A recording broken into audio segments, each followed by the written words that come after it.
All right, if you're a salesperson of any kind that wants to get better, or if you're a business owner who wants to get your salespeople way better than you are, you're probably wondering why your salespeople or you get so many freaking objections, and what can you do about preventing a lot of those from happening, right? You know what I'm talking about. You get to the end of the call, the conversation, the meeting, and the prospect says, this sounds really good, but I need some time to think it over. I need to do more research. I need to talk to my spouse. I need to, talk with the board more, or my department head if you sold B2B, or you know what, this sounds good, but I'm not sure if I'm ready to do this, or I don't have enough time. Or maybe in the beginning of the conversation, they say, hey, just tell me the price, I'll tell you if I'm interested. Now the question is, why did those objections even happen in the prospect's mind? And how can you prevent them from even happening? That's called objection prevention. Come over to the vibe board. I'm going to show you what to do here. Now, I'm going to show you these 3 objections right here. I'm going to show you why any objection happens in your prospect's brain. Okay, first and foremost. And then I'm going to show you how to prevent these 3 right here from happening. This is just a shorter training video. I don't have like hours to go through every objection that you're probably getting. We have courses for all that stuff, okay? So I want to think it over. Why does a prospect tell you they want to think it over or do more research? Why does a prospect tell you if you sold business to consumer, they need to talk with their spouse? Why does a prospect tell you in the first couple minutes of a conversation, how much does it cost? And I'll tell you if I'm interested. Why does that actually happen? Have you ever wondered that? Okay. Now let me show you why, and then I'm going to show you what to do about it. All right. Objections are triggered reactions based on uncertainty in your prospect's mind. So write that down. Very important for you. Objections only happened.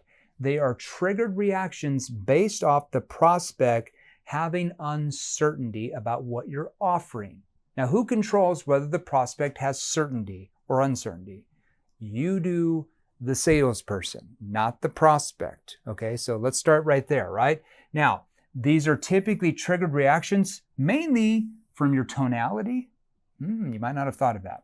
Your body language, even if they can't see you, your facial expressions, even if they can't see you, because your facial expressions, they're like the remote control to your tone, right? Try having like a confused tone with a straight face. You can't really do that, right? That doesn't make any sense. They're also triggered by the words you're using, the questions you're asking, trigger that resistance, and the frames or beliefs prospects have about sales in general or sales people. Okay, now I'm going to talk to you. So a little bit of my background. So I went to university to become a psychologist.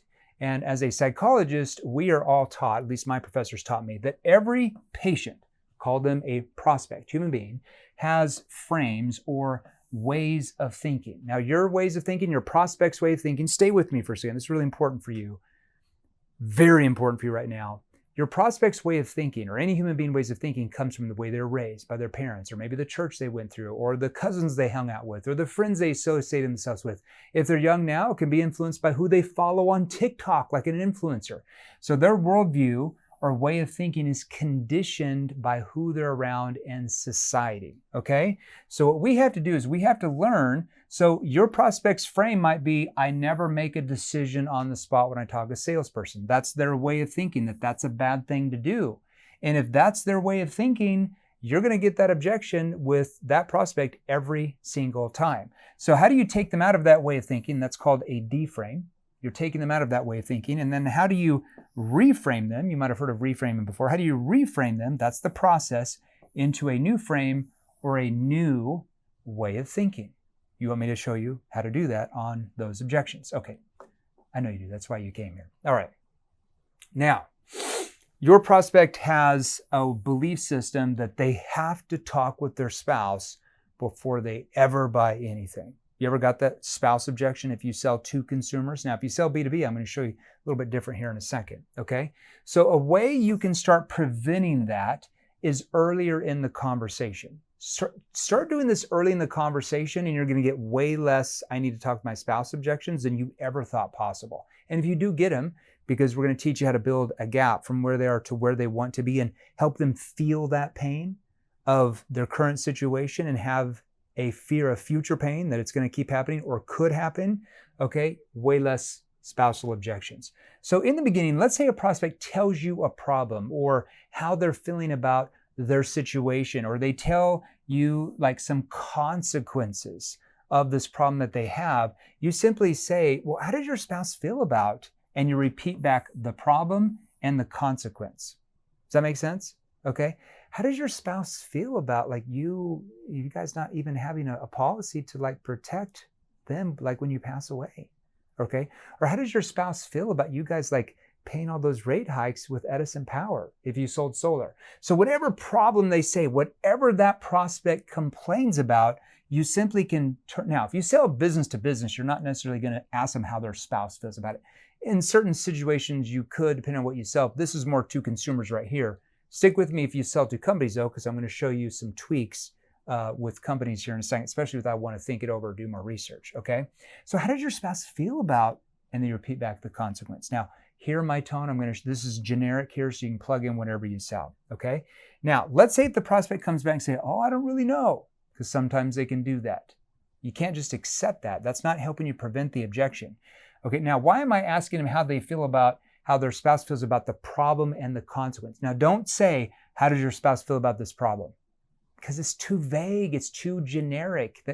They don't feel problem, okay? But let's say if I sold, I don't know, let's say if I'm a business owner, okay, and my business is going down. You're talking to a small business owner, and let's say that they're struggling to scale and they're not even profitable and haven't been able to pay themselves for a year.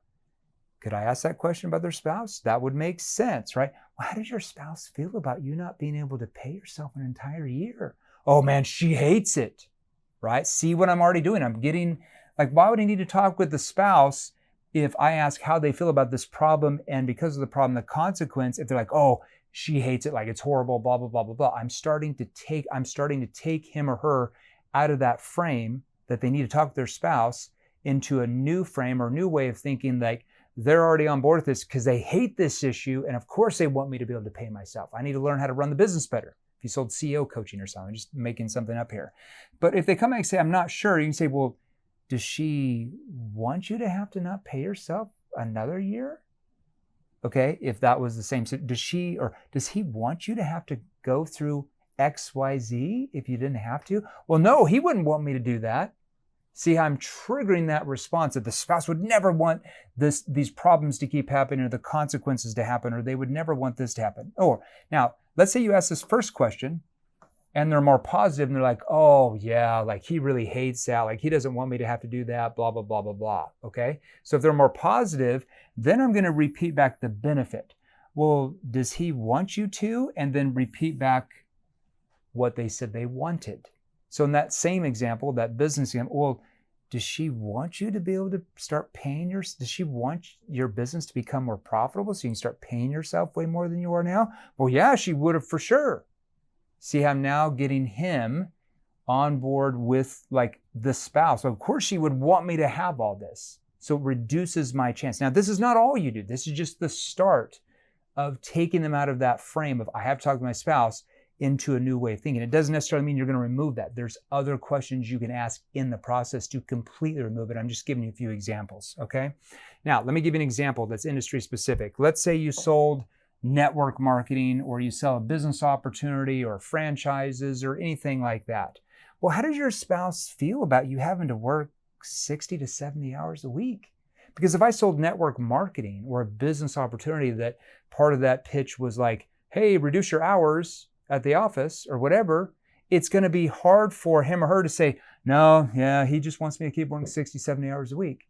Okay, they're like, well, no, they don't like me working that many hours. Okay. Now, what if they say, I'm not sure? Well, I'm not sure. I never talked to her about it. Okay. Well, does she want you to be forced to work 60 hours a week and miss your son's basketball games? Now, I'm not just making this up. This would have been in the conversation. Let's say I'm talking to a dad and he says, I'm working 60 hours a week and I miss a lot of my son's basketball games. I'm just plugging that in. See, I'm just plugging that in. The problem, working 60 hours a week, and what he really wants is to spend time with the son at his basketball games or ball games.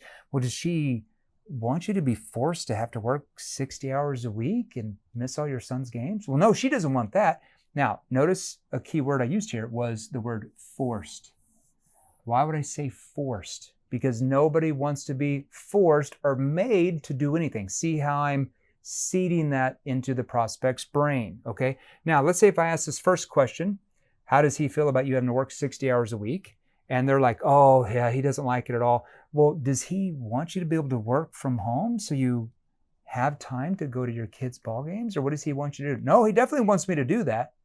See, what I'm doing there is I'm reducing the likelihood that they're going to come back and say, after they said, my spouse, she wants me to work from home. My spouse doesn't want me to work all those crazy hours. My spouse wants me to spend more time with my family. It's hard for him or her to then come back and say, well, I need to talk to my spouse about spending more time with my family. It doesn't make sense for them to do that. They start to remove that out of their system. That's not all you do. That's part of how to start that process, okay? Now, another thing that I can do further on in that conversation, or I can do it right there.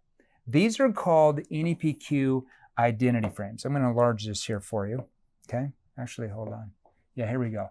This is called an identity frame. Remember I talked to you about taking your prospects out of their way of thinking or their frames, deframing them and reframing them into a new way of thinking or a new frame. So this is called an identity frame.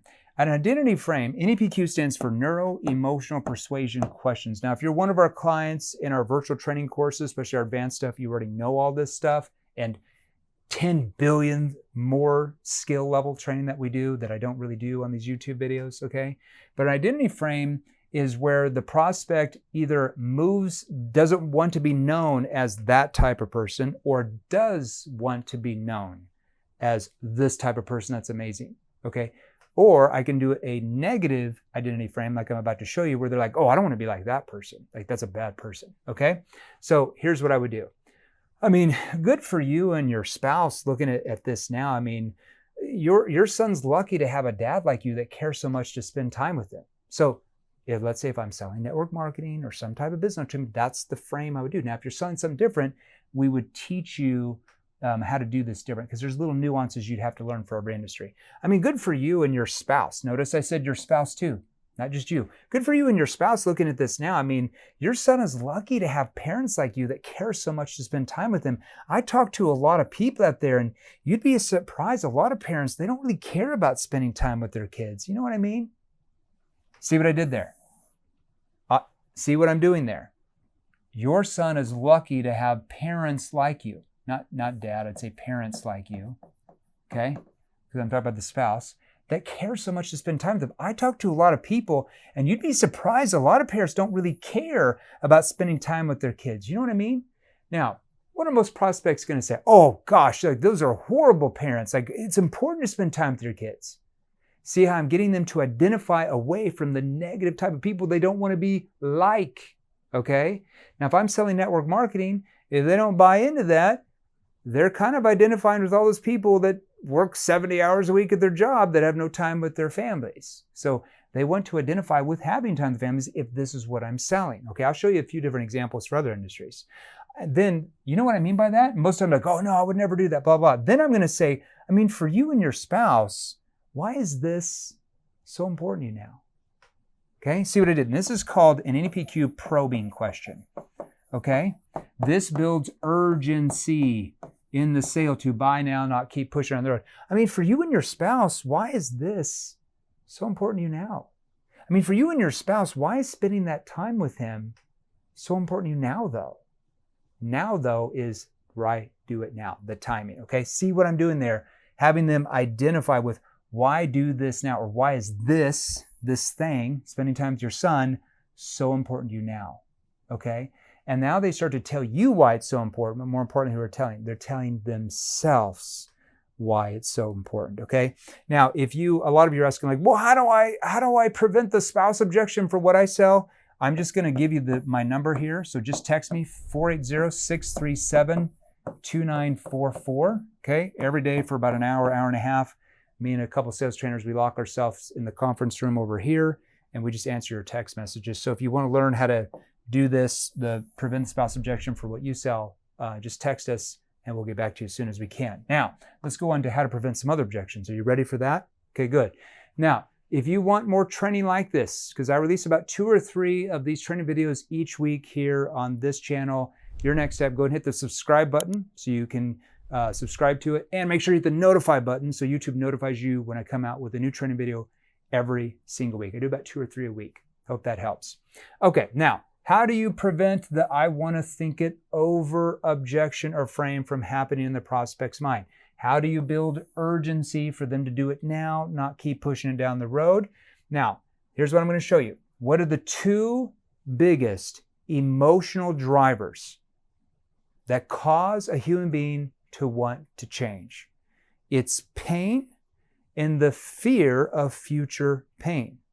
So if you can't help the prospect relive their pain of their current situation or their past, and then have a fear that that pain's going to keep happening or could happen in the future, that pain, because maybe they're not pain now, but it could happen, that prospect doesn't feel any urgency to change. And if they feel no urgency to change, that means you get objections like this and they don't buy from you. Now, I would tell you that I need to think it over is not a real objection. There's some concern they have that they're not wanting to tell you, so they just tell you they want to think it over.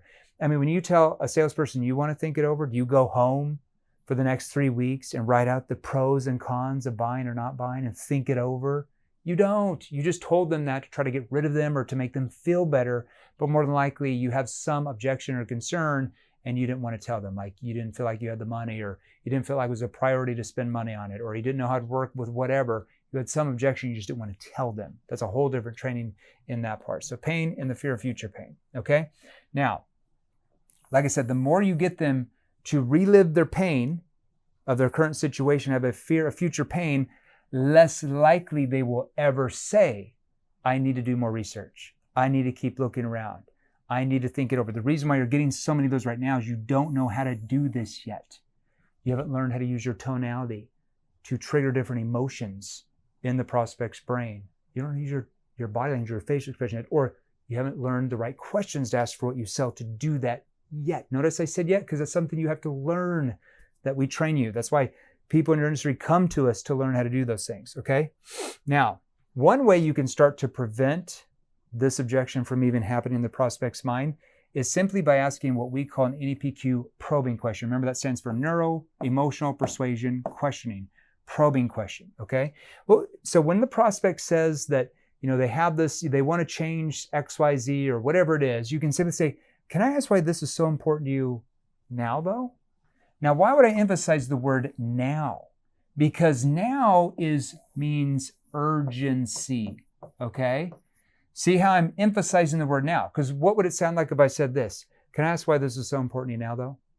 See, because I don't really emphasize the word now, because I don't verbal pause, that little pause before I want to emphasize this word, this doesn't really get into their brain. Their brain can't focus on it. Their brain starts to focus on all this. I want their brain to focus on this word, like why do this now? Builds more urgency. Can I ask why this is so important to you now, though? See how I get their brain? Because of the way I framed the question, because of this verbal pause right here. It's about 1 second right before I focus on the words I want them to focus on. Because of the way I frame that question, now they start to think, why is it important right now? Urgency. Okay? Okay, so a probing question also builds urgency in that sale. Okay, that's one way to start eliminating the chances that you get, I want to think it over, I want to do more research, I want to keep looking around, objections at the end. Another way is to use what's called an NEPQ identity frame. Remember I talked to you about identity frames a second ago? And you typically ask them right after you ask what are called consequence questions, okay? If you want to learn about consequence questions, make sure you text me at that number. I can explain to you a little bit more about those, okay?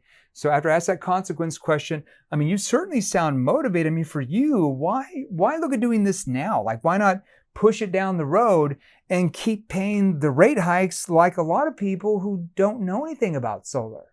So if I sold solar, that would make sense. Now, I'm going to break it down to you. So after I ask this consequence question about, you know, what happens if they don't do anything, they're like, oh, we need to do something, blah, blah, blah, blah, blah. Then I'm going to put this part in. I mean, you certainly sound motivated. It's like I'm almost like pushing them away to get them to pull me back in. See what I'm doing there? Okay. I don't want to push like pushy, where they push back against me. I want to kind of push them away in a sense where they defend themselves on why they need to change now and change with me. Probably a good thing for you if you want to sell more, right? I mean, you certainly sound motivated. I mean, for you, why look at doing this now though? Like, why not push it down the road and keep paying the rate hikes like a lot of people do who don't know anything about solar? Now, what did you see I did? Did you hear the verbal pacing of that question? See all the verbal pauses I did? What if I said it like this?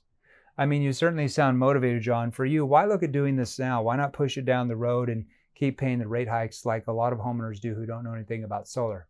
Oh, I don't know. It's just, you're not going to trigger anything there because you're asking the question in a monotone tone. There's no emotion you're triggering. See how my voice, my tone fluctuates. See the verbal pausing. I mean, you certainly sound motivated. I mean, for you, why look at doing this now? Like, why not, I don't know, like push it down the road and keep paying these rate hikes like a lot of homeowners do who don't know anything about solar. Now, because they already know about solar, because you're there at their house or virtually, it's hard for them to want to identify with this person that keeps paying the rate hikes. You see how I'm getting them to move away. They don't want to identify with that dummy that keeps paying the rate hikes because they don't know anything about solar. You see where I'm going there? Okay, let's keep going here. Now, let's say if you sold for a marketing agency. I'm just going to show you how to do these for a few different industries so you can help tie it into what you sell. And let's say this company wants to get a higher quality lead so they can scale. Okay, but for you, why look at getting these higher quality leads now though? Like, why not, I don't know, like why not push it down the road like a lot of companies do who never actually scale the business or who eventually go out of business? So if you're talking to a small company that's having this problem, you might say, like a lot of companies do who eventually go out of business, right? Now, if you're talking to a mid-sized company that's looking to scale and they want better leads, who, like a lot of companies do, who never end up being able to scale, right? That would make more sense. Now, if you're talking to a billion-dollar organization about maybe leads, about bringing in maybe you're an outside marketing consultant that they want to hire to come in and train their marketing department how to do this better, you're going to set that up. Okay, but for you, why look at bringing in this now? Like, why not push it down the road like a lot of companies do and just kind of hope and pray your internal marketing team someday figures it all out? See what I'm doing there? Okay, would that make sense? If I'm a marketing agency or a marketing consultant, I'm selling to a $1 billion plus organization that has an internal marketing team, I'm not going to say go out of business. Unlikely to go out of business if they're doing $1 billion plus. And I'm not going to say who never scale because they've already scaled. I have to tie that in to what actually makes sense to the prospect and what the prospect actually told you. Are you with me on that? Okay. Now, if you want more training videos like this, make sure you go ahead and hit the subscribe button right now so you don't forget. And make sure you have to hit the subscribe button to hit the notifications button here on the channel so you get notified. I typically release 2, sometimes 3 of these training videos every week. So if you want more training, hit the subscribe button, notification button, and I'll see you on the next training. All right, I've still got a little bit more here for you. Okay, now what about this? Oh, hey, if you have questions on what I just did about the think it over objection or how to tie it into what you sell, easiest way to get a hold of me is just to text me. So I'm going to give you my number, 480-637-2944. Go ahead and text me now so you don't forget, okay? I'm not going to respond to you probably right now, but we'll respond to you here in just a little bit if you want to learn how to do that for your industry, because there's some nuances to every industry, all right? All right, so tell me the cost and I'll tell you if I'm interested. Now, you get on in a conversation, could be on the phone, could be virtually, could be in person, doesn't matter what you sell. And after about 1 or 2 minutes, 3 minutes, like, hey, I appreciate it. Can you just tell me how much it's going to cost? I'll tell you if I'm interested. Or, hey, enough with the questions. Can you tell me the cost? I'll tell you if I want it. What do you do then? How do you prevent that? Because if you just tell them the cost without building any gap, unlikely there's any sale. If you're like, oh, well, I'll go over that in just a little bit. I don't even know if I can help you. Let me ask you. They feel like you're trying to avoid the question. You're hiding something, and then that question is going to come up again. Especially if they're A-type, it's over. You know what I mean? So you have to answer it, but answer it indirectly where it makes sense why you're asking the questions in the first place, okay? Now, why do you get this objection? You ever wondered why you have so many prospects that tell you this in the beginning of a conversation? I'm going to show you. It's because you haven't been trained yet with your tonality, because you sound too monotone, like a telemarketing salesperson, or you sound timid, like you're nervous to ask questions or talk to them, especially in a cold call, or sometimes even worse, you're way too excited. Hey, I'm so excited to be on this phone call. Do you have 2 minutes we can talk about my XYZ solution? You sound like a freaking salesperson that people don't want to talk to. There is a middle ground, an expert. You're the trusted authority. You're the expert. They talk normal because they're not attached to whether you buy or not, because if they don't buy, it doesn't really impact you. You're not the one that has the problems. The prospect does. You're the one that can solve the problems. So you're more detached. Makes sense? Okay? Or why does this happen as well? Because you sound scripted. You sound like a robot, okay? And they feel like you're what? Interrogating them. That's why if a prospect says, hey, enough with the questions, can you tell me how much it's going to cost? I tell you if I'm interested. The reason why is they feel like you're interrogating them, because when you ask questions, you sound like you're reading them from a script or they're rehearsed. They don't sound natural. It doesn't sound like you're in a conversation with them. I see a lot of salespeople do this. I'll ask a question, the prospect answers, and they're like, okay, cool, gotcha. John, let me ask you. Or they're going to say, okay, right. What I think I'm hearing is, and they repeat back what they said, it just doesn't sound like, do your friends repeat back everything you say when you're talking to a friend? No, because that would sound weird. It would sound unnatural. It would sound like a salesperson mirroring them all the time.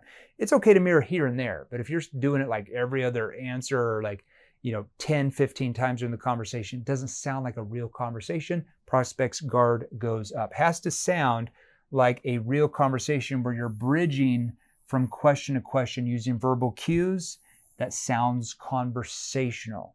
And how long has that actually been going on for? Oh, the past 5 months. But what happened before then? Oh, really? Now, does your boss actually know about that? Oh, really? Does your boss actually know? See, I'm bridging with that verbal cue. Oh, really? Does your boss actually know about that? See, I'm bridging rather than saying, okay, cool, gotcha. Does your boss know about that? Sounds weird, okay? You want to use bridging from question, verbal cues, conversational, okay? So let's say if the prospect says that. I'm going to show you what to do here, okay? All right. Hey, Jeremy, I really like this, but I'm just kind of out of time. I don't have no time for the questions. Can you just tell me the cost and I'll tell you if I'm interested? Oh, yeah, we'll go through that for sure. So first of all, you just agree with them. Now, why are you agreeing with them? Because what's your first job? To get the prospect to what? Let their guard down. Because if their guard stays up, it's over most of the time. So you got to get them, you just agree. Oh, yeah, we'll go through that for sure. I mean, it's really all going to depend on your blank, and your blank. And once we understand like all those different details, I can go through all the different options we have for our clients. Would that help you? It's really all going to depend on your blank, and your blank. Now, what are the 3 things the pricing depends on for you for what you sell? Now, think about this for a second here. Oh, and like I said, if you have questions like, how do I do this for my industry? Just text me at that number. I am going to answer some questions on this a little bit, probably today and some tomorrow. So just, you can text me on that number. Okay, now, let's say if you sell life insurance. I'm going to show you to do this. Hopefully you can get this for your industry. Well, can you just tell me how much the policy would cost? I just need to know if I can afford this. Oh, yeah, we'll go through that for sure. I mean, it's really all going to depend on like your age, your health conditions, your expenses that you have, especially with like the mortgage payment you have to do every month. And once I understand all those different details, I can go through all the different policy options that we have for clients. Would that help you more if I did that for you? So what does it depend on? Like if I sold life insurance, I don't know the price because it all depends on their age, their health conditions, what their expenses are. Why would I throw their expenses? Because if their expenses are, let's say, $30,000 a month, right? And if I'm selling mortgage protection insurance and their house payment's 10 grand of that a month, and I don't understand all those details, I might sell them a policy that doesn't really cover and pay off their home when they pass away, or at least pay the payment for a while so they can sell the home in time where they don't have to foreclose. So I don't know what the price would be without knowing these things. It would be like, let me give you the equivalent. It would be like you pull up your car, right? You pull up your car to a mechanic, you throw in the keys like, hey, can you fix my car? And by the way, how much is it going to cost? What would the mechanic say? Well, I don't know what it's going to cost because I don't know what's wrong with the car yet, right? If you don't know what's wrong with their situation, if you don't know about those questions, how can you know the price? Now, to the prospect, now makes sense why you're asking the questions. And you're going to notice they're like, oh, yeah. What questions do you have? And then they just become open to answering your questions. See how that works? Okay. And then at the end, say, would that help you if I did that for you? Now, why am I asking that? Because who has the problems? The prospect or you? The prospect, not you. So why are you qualifying to them? I'm going to get them to qualify. Would that help you if I did that for you? Yeah, that would help. What questions do you have? Or I could say, would that help you? Okay, because remember, I'm getting them to qualify. Would that help you would that help if I did that for you?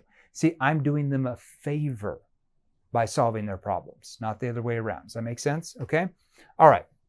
Now, if you want to learn how to do this for your industry, like I said, I know a lot of you guys are like, Jeremy, I don't know how to do this for my industry. That's why I left my number there. You can go ahead and text me every day, about an hour and a half. I lock myself in a room with a couple of sales trainers. We actually answer your questions. Believe it or not, it's kind of crazy. I don't know how long I'm going to keep doing it, but we will answer your questions about how to tie into what you sell. Hope that helped you today. Your next step, go ahead and hit the subscribe button as well. If you want more training videos like this, I release a couple every single week. Hit the subscribe button. Have a good day. Remember, I started this company for you to help you sell more. I came out of retirement for you so you could freaking sell more. So click the subscribe button, hit the notification button so you actually get notified when I release a new training video. I'll see you in the next one.